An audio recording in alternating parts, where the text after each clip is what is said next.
எனக்கு அன்பார்ந்த சகோதர சகோதரிகளே, கர்த்தராகிய இயேசு கிறிஸ்துவின் நாமத்தில் உங்கள் அனைவருக்கும் வாழ்த்துதலையும் வணக்கத்தையும் தெரிவித்துக் கொள்கிறேன்.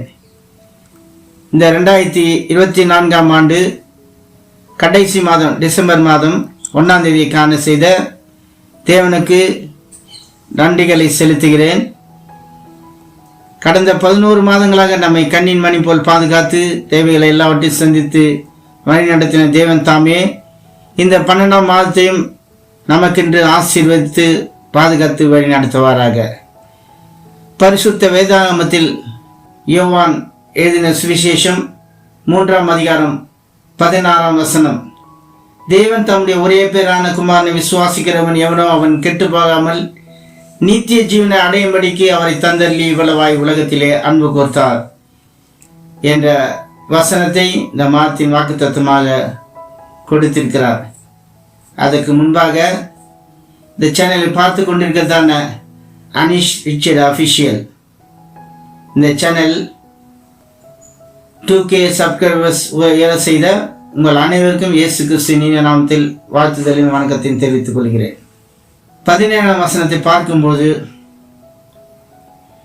உலகத்தை ஆக்கினக்குள்ளாக தீர்க்கும்படி தேவன் தம்முடைய குமாரனை உலகத்தில் அனுப்பாமல் அவராலே உலகம் ரட்சிக்கப்படுவதற்காக அவரை அனுப்பினார் என்று பார்க்கிறோம். அதாவது நாம் செய்த பாவங்களுக்கு தக்கதாக நம்மை தீர்க்காதபடிக்கு தேவன் தாமே தம்முடைய ஒரே பேரான குமாரனை இயேசு கிறிஸ்து உலகத்தில் அனுப்பி நம்முடைய பாவங்களுக்காக சிலுவையிலே மரித்து கடைசி சொட்டு ரத்தம் வரை நமக்கு கொடுத்து நம்ம பாவங்களிலிருந்து விடுதலை கொடுத்தார்.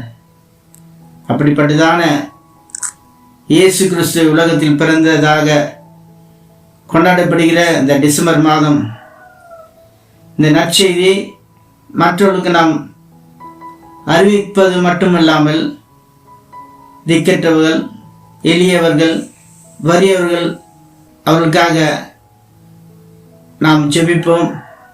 நம்மால் முயன்ற உதவிகளை அவர்களுக்கு செய்து அவர்களையும் இயேசு கிறிஸ்துவின் பிள்ளைகளாக நாம் வழி நடத்துவோம்.